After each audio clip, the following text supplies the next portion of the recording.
Ya, pesan Tuhan ada tentang kenakan pakaianmu dan bergeraklah. Mari kita lihat ayatnya yang diambil dari Roma pasal 13 ayat ke-11 dan ke-12.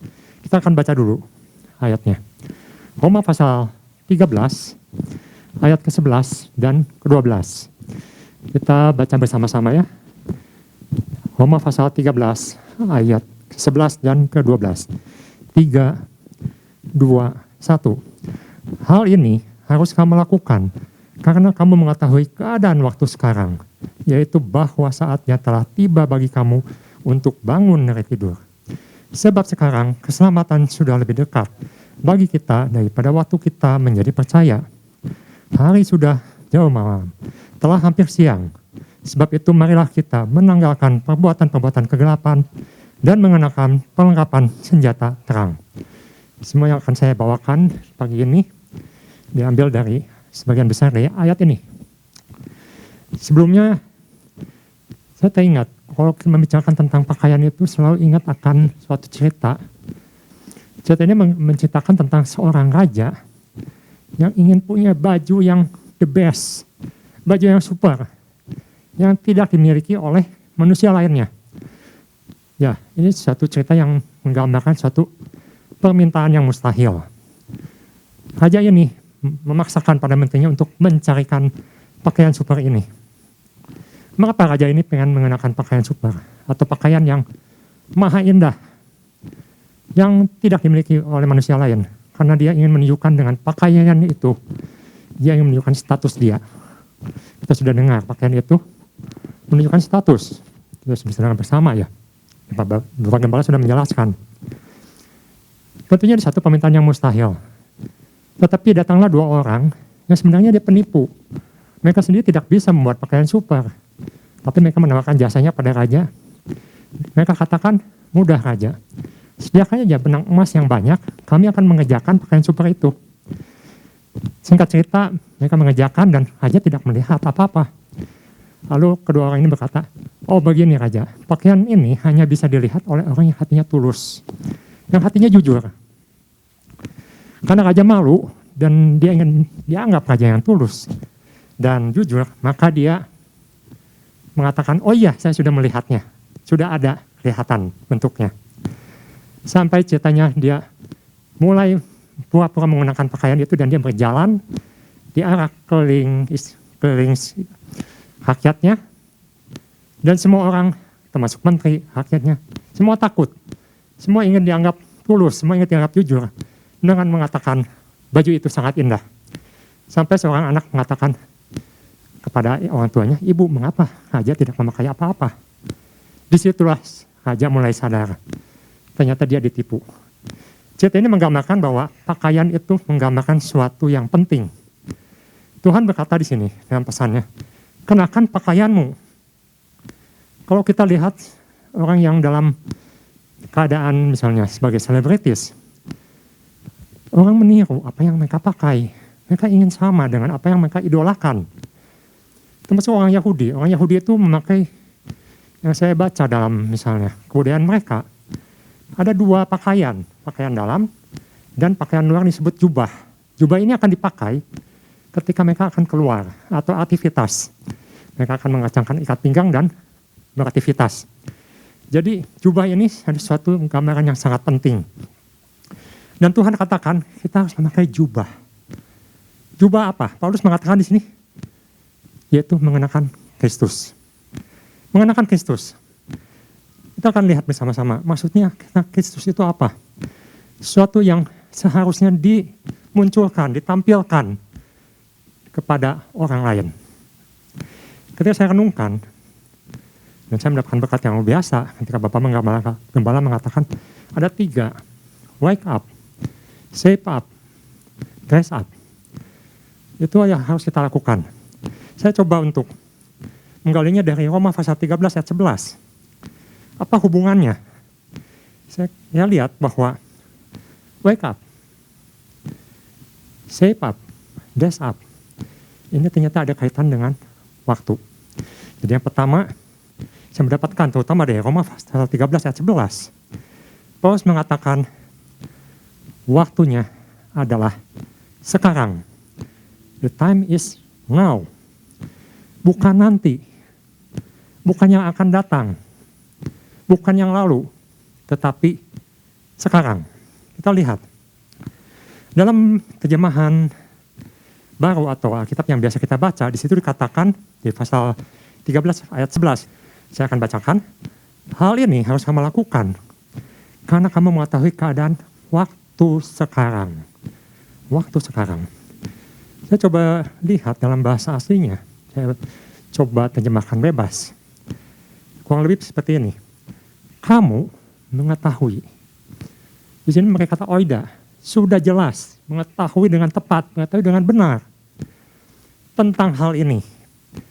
Bahwa waktunya. Di sini mereka kata kairos. Waktunya itu sekarang. Untuk apa? Untuk keluar. Dari apa? Dari tidurmu. Jadi ini menggambarkan satu urgensi, satu kepentingan yang tidak bisa ditunda. Harus sekarang. Dan juga dikatakan bahwa kairos itu menyangkut waktu yang berjalan itu ketat sekali. Tidak bisa ditunda, sekarang sudah detik demi detik. Artinya kita tidak bisa lagi santai atau tidak bisa lagi merasa nyaman dengan keadaan yang sekarang. Tetapi harus stand up, harus berdiri, harus bergerak. Harus bergerak. Dan di sini berhubungan dengan tidur. Orang yang tidur, seperti yang sudah dikatakan Pak Marbon kemarin, tidak bisa melakukan apa-apa. Dia dalam keadaan diam sebenarnya. Tetapi otaknya berpikir, otaknya mungkin ada mimpi. Dia bisa bermimpi apa saja. Dia bisa bermimpi, dia sudah melakukan banyak hal. Dia bisa bermimpi, dia sanggup melakukan banyak hal. Tapi apakah itu suatu kenyataan? Paulus mengingatkan di sini, sadar, kamu itu belum melakukan apa-apa. Kamu itu belum bersiap-siap.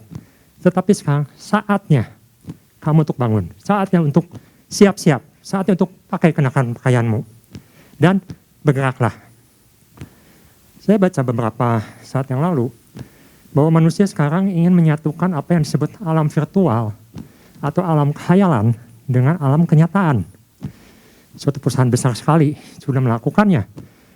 Mungkin Ibu Bapak juga baca, ada yang namanya Meta, perusahaan yang besar yang akan menggabungkan antara virtual dan kenyataan. Tapi Paulus mengatakan di sini, yang ditekankan itu adalah kenyataan. Kita bukan hidup dalam dunia virtual, kita hidup dalam dunia kenyataan. Mimpi tidak menghasilkan apa-apa. Perbuatan di dalam mimpi tidak menghasilkan dampak apa-apa. Karena itu, Paulus katakan bangun. Bangun, sadar, sekarang. Jangan nanti, sekarang. Dan di sini menyangkut tentang di Roma pasal 13 ini, tentang kedatangan Yesus yang kedua kali. Tetapi saya ingin tekankan ada tentang persiapan kita sebagai anak Allah yang sudah diberikan pesan ini. Harus bergerak, bangun sekarang. Ada seorang teman yang mengatakan pada saya, wah kalau soal kedatangan Yesus, dari zaman nenek saya juga sudah dikatakan Tuhan akan segera datang. Sampai sekarang belum datang. Ya betul, yang dia omongkan betul. Tuhan belum datang. Tetapi waktu Paulus tuliskan pun di sini, berapa ribu tahun yang lalu, dia katakan sekarang pun di tulisan ini di Roma, Tuhan juga belum datang. Itu satu kenyataan. Tetapi mengapa Paulus mengatakan, kamu harus stand up, kamu harus berdiri, kamu harus bergerak. Kenapa dia katakan seperti itu? Nanti kita akan lihat mengapa hal ini penting. Karena ada suatu kegiatan atau tindakan atau suatu gerakan yang harus kita lakukan. Walaupun Tuhan belum datang dan Tuhan akan datang. Sewaktu-waktu bisa saja datang. Dan Tuhan tidak ingin kita terlambat. Tidak ikut dalam penggerakan ini. Dalam pesan Tuhan dikatakan, Tuhan mau kita menyadari ada kepercayaan, ada tugas, ada panggilan untuk setiap orang percaya untuk ikut serta dalam pergerakan ini. Dan satu kegiatan yang Tuhan akan lakukan. Sebenarnya apakah kita perlu bersiap-siap? Jelas Tuhan katakan iya. Sebenarnya kalau kita lihat dari keadaan dunia sekarang ini, sepertinya kita disuruh diam, tapi Tuhan katakan enggak, kamu harus bergerak. COVID sudah hampir 2 tahun sekarang. Kalau kita ambil patokan bulan Maret, 2 tahun yang lalu. Sekarang sudah hampir bulan Maret lagi. sudah mulai memasuki hampir tahun baru. Tapi kalau kita baca di surat kabar, apakah dunia semakin membaik? Saya tidak bermaksud nakut-nakuti, tapi ini apa yang saya baca dari media sosial, di surat kabar, bahkan di seorang menteri yang mengatakan tidak semakin baik. Bahkan mungkin ada yang lebih berbahaya dari COVID. Dan itu akan kita alami. Tuhan ingin kita bergerak untuk mengantisipasi apa yang akan terjadi. Karena itu menyangkut hal ini ada 2 hal lagi. Itu bagian kedua yang harus kita persiapkan, yaitu tentang kesiagaan rohani atau spiritual alertness. Kembali di Roma pasal 13 ayat 11, di situ katakan kamu harus bangun sekarang. Bangun apanya? Bangun dari tidur. Ya apa? Bangun dari apa? Spiritualnya, rohnya. Kalau dikatakan tadi orang mengenakan pakaian dan bangun dari tidur supaya sadar, itu supaya pikirannya sadar, jiwanya sadar, tubuhnya sadar.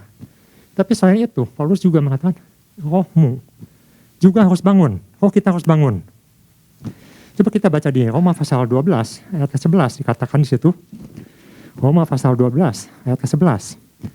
Di situ katakan, janganlah hendaknya kerajinanmu kendor, biarlah rohmu menyala-nyala dan layanilah Tuhan.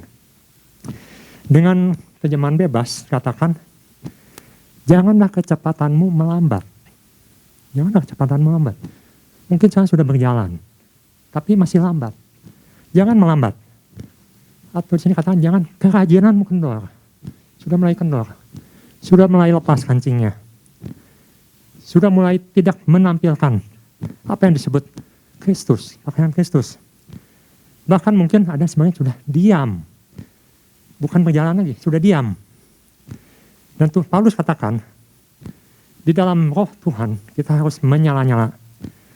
Harus mendidih. Harus terbakar. Tidak boleh diam. Dan dia katakan, ini bukan suatu saat itu. Tapi selalu dalam keadaan terbakar. Selalu dalam keadaan membara. Ini menggambarkan bahwa kita harus kembali cek dan recek. Bagaimana keadaan saya? Saudara, keadaan Bapak, Ibu, Saudara. Apakah roh saya masih menyala? Atau roh saya sudah padam sekarang? Saya sudah nyaman. Seperti yang pesan yang sudah berlalu. Minggu kemarin. Sudah nyaman, sudah enak. Tapi tidak sadar bahwa saya dalam keadaan tertidur. Saya tidak melakukan apa-apa. Saya tidak melayani Tuhan. Atau bahkan saya sudah meninggalkan Tuhan. Itu menjadi suatu teguran yang keras bagi kita semua. Jadi kita harus kembali menyiagakan rohani kita. Yang ketiga, di sini katakan adalah tentang persiapan, mempersiapkan diri atau readiness. Sebagian sudah disampaikan oleh Bapak Gembala dan khotbah yang lain. Tapi saya ingin menekankan di Roma pasal 13 ayat ke-12 bagian B. Saya akan bacakan yang keseluruhannya dahulu. Di sini katakan, hari sudah jauh malam, telah hampir siang, sebab itu marilah kita menanggalkan perbuatan-perbuatan kegelapan dan mengenakan perlengkapan senjata terang. Di sini katakan, sudah kita sadar, kita harus melakukan sesuatu. Itu ada satu gerakan, ada suatu persiapan, memakai pakaian dan bergerak. Apa gerakan itu? Di sini katakan, kita harus mengenakan perlengkapan senjata terang. Jadi sini ada suatu kegiatan mengenakan pakaian terang. Jadi Bapak masih ingat bahwa visi di tahun ini, atau visi yang baru, adalah tentang prajurit yang memandang jauh ke depan. Saya melihat bahwa setiap negara itu pasti mempersiapkan prajuritnya. Tidak ada prajurit yang diam. Tadi dikatakan seperti analoginya, Tuhan belum datang, mengapa kita harus siap-siap? Pertanyaannya seperti itu. Tapi secara dunia pun, setiap negara mempersiapkan prajurit. Walaupun belum perang, itu satu kenyataan. Mengapa mereka siapkan? Untuk kalau sampai terjadi perang, negara itu sudah siap. Bahkan kalau kita lihat di negara-negara kecil, saya lihat seperti Taiwan misalnya, mewajibkan semua pria dewasa untuk wajib militer, termasuk Singapura. Dan suatu keadaan yang genting, misalnya sekarang sedang memanas kan, RRC akan menyerang Taiwan, sudah diagendakan begitu lama, dan sekarang gerakannya semakin panas. Mereka sudah siap, mereka selalu berlatih, semua masyarakat sudah siap. Bahkan saya baca di Israel katanya, bukan cuma pria, wanita juga wajib militer. Luar biasa, mereka 2 tahun harus mengabdikan diri untuk berlatih. Mengapa? Mempersiapkan untuk suatu peperangan yang mungkin akan terjadi setiap waktu. Bagaimana dengan kita? Apakah kita sudah siap kalau Tuhan sudah datang? Atau sudah datang? Apakah ketika alarm itu berbunyi, kita sudah melakukan apa yang Tuhan inginkan? Kita bisa lihat ya, di Alkitab, ada ceritakan orang Israel ketika sudah masuk tanah Kanaan, generasi kedua yang masuk, dan di situ ada generasi ketiga, ada generasi yang tidak siap. Kita akan lihat di Hakim-Hakim pasal ketiga ayat 1 dan 2. Hakim-Hakim pasal ketiga ayat 1 dan 2. Di situ katakan ada sebuah atau generasi orang yang tidak pernah berperang. Nah, kita baca di Hakim-Hakim pasal 3 ayat 1 dan 2. Saya akan bacakan. Inilah bangsa-bangsa yang dibiarkan Tuhan tinggal untuk mencobai orang Israel itu dengan perantaraan mereka, yakni semua orang Israel yang tidak mengenal perang Kanaan. Ayat kedua, maksudnya hanyalah supaya keturunan-keturunan orang Israel yang tidak mengenal perang, yang sudah-sudah dilatih berperang oleh Tuhan. Ini, Tuhan ingin melatih kita. Ada generasi saat itu yang tidak mengenal perang. Artinya tidak pernah berperang. Tidak tahu caranya berperang. Sehingga ketika musuh menyerang dan mereka tidak mengandalkan Tuhan, habislah mereka. Makanya kita mengenal ada cerita Gideon dan lain sebagainya. Yefta, muncul pahlawan-pahlawan. Yang kenapa muncul pahlawan itu? Karena rakyat tidak siap. Tidak siap. Mereka tidak mempersiapkan diri. Tidak pernah berperang dan tidak berlatih perang. Berbeda dengan generasi kedua, mereka dilatih perang oleh Tuhan di padang gurun. Mereka berlatih, mereka siap untuk perang. Setiap saat ketika Amalek menyerang, mereka siap. Ketika menyerang ke Basan misalnya, Gilead, mereka sudah siap. Tidak perlu dilatih saat itu, tapi sudah siap. Saya mendapatkan bahwa itu yang Tuhan inginkan. Tuhan sedang mempersiapkan kita. Karena itu Tuhan katakan bangun. Persiapkan. Kalau ada perang, kau sudah siap. Tidak lengah, tidak nyaman dengan apa yang sudah ada saat ini. Dan di sini katakan bahwa bagaimana cara kita persiapan menggunakan peralatan perang ini, yaitu dengan mengenakan Yesus. Apa maksud mengenakan Yesus? Mengenakan Yesus artinya menampilkan apa yang dari dalam keluar, apa yang menjadi otoritasnya. Otoritas Tuhan, apakah sudah ditampilkan? Kuasanya, apakah sudah ada kuasa Tuhan? Teladannya, pelayanannya, kasihnya, ini banyak sekali PR untuk kita. Tuhan ingin kita kuat, Tuhan ingin kita terlatih.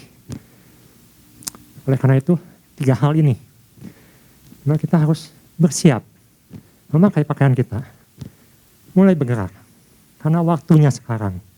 Waktunya sekarang, saat ini. Yang kedua, bangun kembali kawanan kita, menyala kembali, terbakar kembali. Mungkin kita sempat redup, sempat padam. Dan yang ketiga, mulai mempersiapkan diri. Tuhan sedang siapkan kita dengan setiap pesan-pesan yang diberikan setiap minggu. Dan saya dan yakin ada maksud yang besar di depan yang Tuhan siapkan untuk kita. Sehingga Tuhan Yesus memberkati.